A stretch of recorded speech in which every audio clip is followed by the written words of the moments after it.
welcome to the 3 Edge Week in Review for the week of June 19th. I'm Fritz Folts, the Chief Investment Strategist here at 3 Edge, and we have a special guest this week for a special edition of the 3 Edge Week in Review. Joining us here today is Bob Phillips. Bob is the Chief Technology Officer here at 3 Edge Asset Management and a member of the Investment Committee. Bob is also part of our research team and works closely with Steve, our Chief Investment Officer, and Eric, our Director of Investment Research, on advancing our modeling capabilities. And Bob's background includes 40 years of developing models of complex systems through the application of advanced mathematical and artificial intelligence principles. And therefore, Bob is always the first person I seek out when I have questions about evolutions in technology. And as Steve and I have discussed in recent videos, the current rally in the U.S. equity markets, since mid-March anyway, has in large part been driven by a small handful of technology companies benefiting from investor exuberance over advances in AI, including all of the buzz over ChatGPT, an advanced language model capable of generating human-like responses to queries. And I can tell you that having played around with ChatGPT myself, I have to admit it is pretty impressive. But I also realize there's much more to the recent developments of these language models than just having a program that can answer questions in human-like language. And in addition, as we know, there are plenty of folks out there, including those working on this technology, who are actually quite afraid of where all this might end up, including the possibility that we could sow the seeds for some form of super intelligent artificial intelligence that could cause an extinction level event for the human race. So yeah, whoa. So therefore, before I get out over my skis here, let me bring Bob into the conversation. So Bob, you are someone with expertise in the field of AI. And so perhaps you could begin by simply explaining exactly what is the technology in programs such as ChatGPT, and why do so many folks believe that this next phase of technological innovation is about to change the world? Oh, thanks, Fritz. It's great to be here this morning. It has been an exciting time.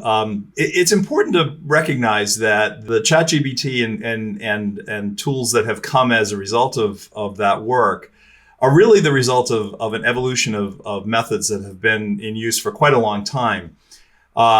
They really combine two fundamental principles of computing. One is called natural language processing, and that really just means the ability to take a sentence or a paragraph and break it down into pieces in a way that the machine can understand it and use it.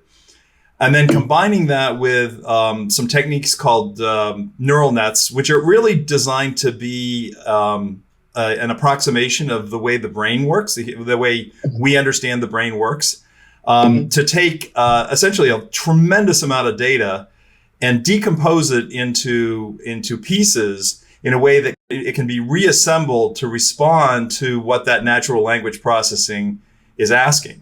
And that's really the result of ChatGPT. What's different about this? Well, what's different about this is scale. In the past, these neural nets, which are very, very big models, would use millions, maybe even hundreds of millions of parameters. The most recent versions of ChatGPT, for example, ChatGPT 3, which is what most people are using right now, has actually 175 billion parameters.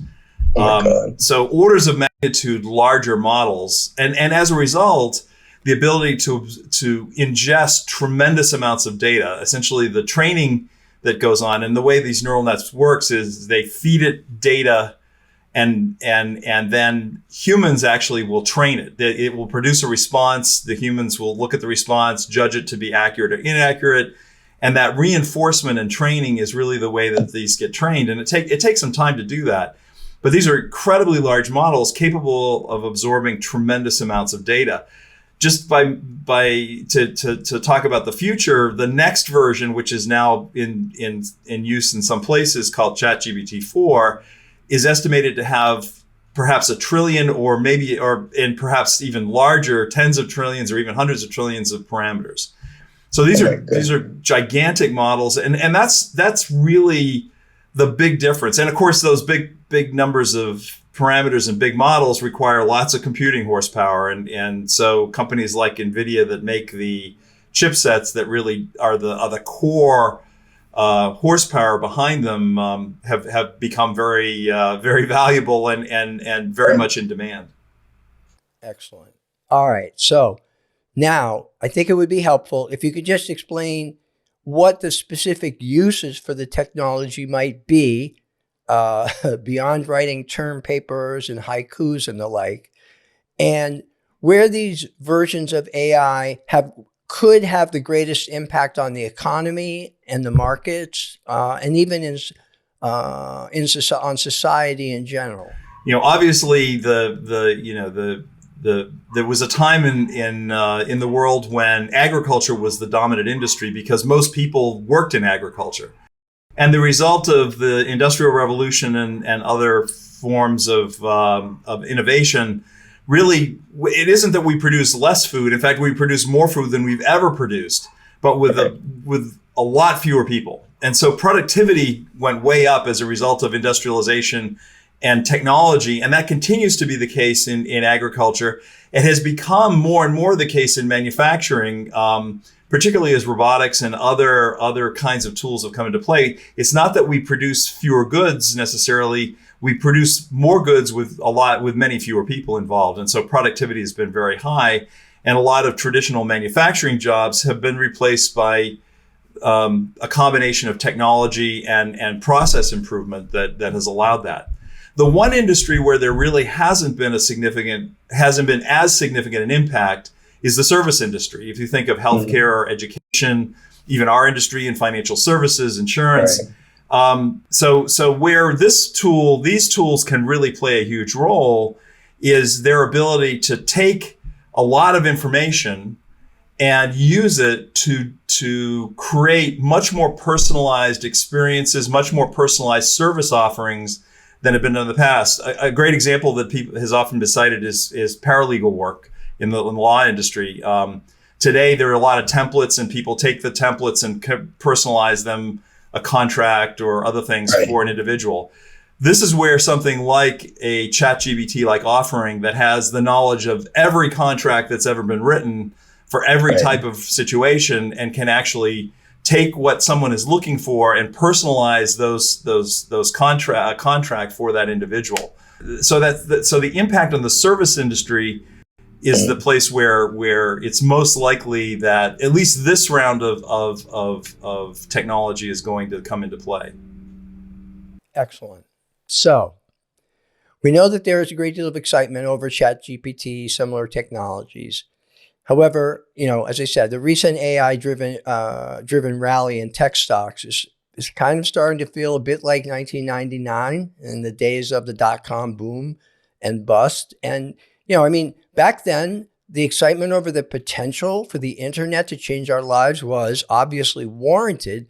But as we know, it took a while, many, many years, and well after the dot-com boom and bust, that the true power of the internet sort of came to fruition. So could practical and more meaningful applications of these recent developments in AI still be years away? And if that is the case, why? And the reason I'm curious about this, as someone who is not as knowledgeable in terms of technology, it does seem to me, from my viewpoint, that advances in AI may very well make the development of the web actually look rather quaint. And in fact, you often hear people refer less to the web and more to the mobile phone.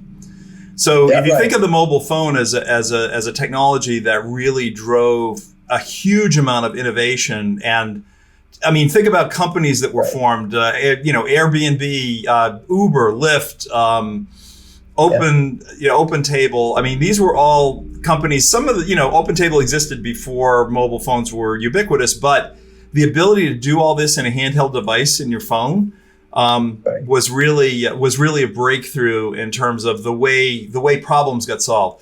In some sense, this AI work is very similar to that, in that it really does open the door to to changing the way we work in many cases, and quite frankly, eliminating jobs in some cases, but also creating new jobs.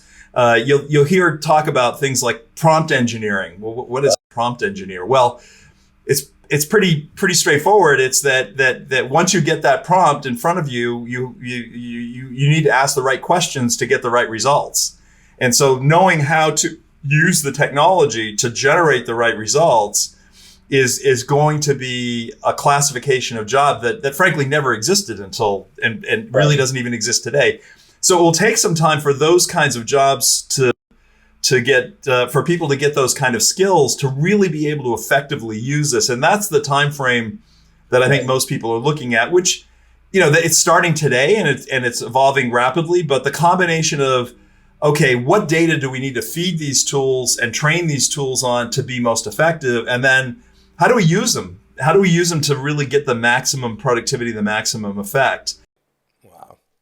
Okay. So my question here, and I'm not sure that I'm going to like what the answer is, but I have had a bunch of conversations about these latest developments in AI, and I keep hearing from folks, even folks who are working on this technology, that developments in AI could ultimately pose an existential threat to humanity.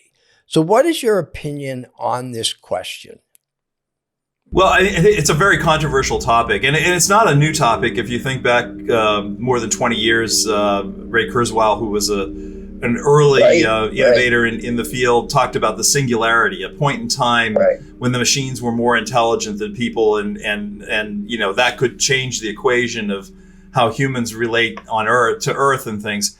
Those are not unrealistic completely, although the timeline is probably a lot longer than anyone suspects. And if you talk honestly with people who are working in the field, most of them will say that they've been surprised by the acceleration of what we've seen, but those kinds of really what's often referred to as artificial general intelligence, the ability to actually produce new and novel thoughts that result from all that data, is still a ways off, but certainly something that has to be thought about hard. The more short-term risks are the ones you talked about, which are this notion of misinformation. These are, at the end of the day, these are models built on statistical matches of patterns that exist and most of the data being fed in, quite frankly, comes from the internet. And so the internet is imperfect in terms of the calibration of accuracy of its data, for sure.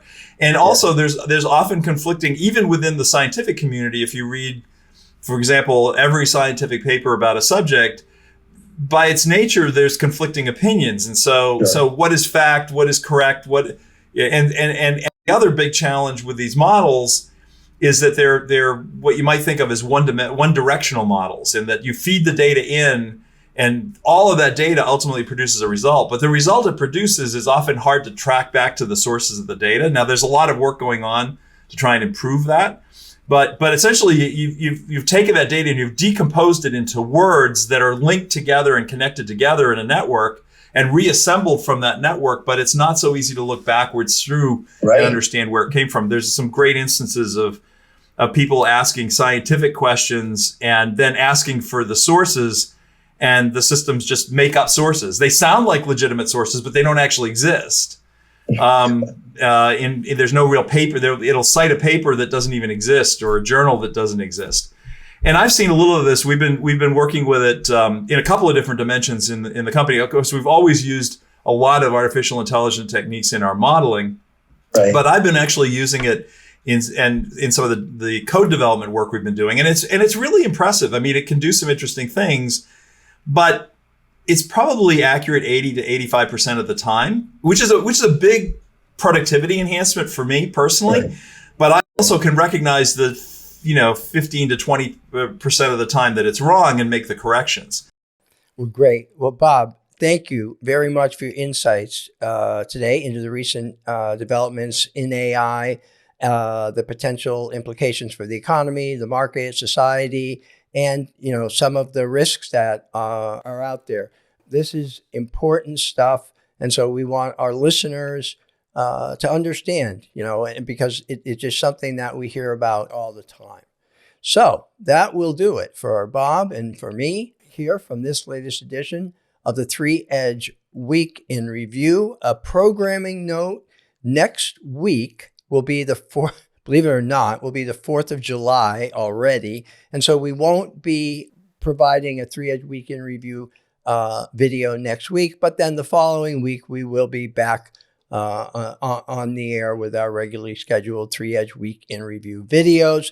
As a reminder, all our videos are always available on our 3-Edge YouTube channel. In addition, all our written commentaries and videos are always available on our website. And our website is 3edgeam.com.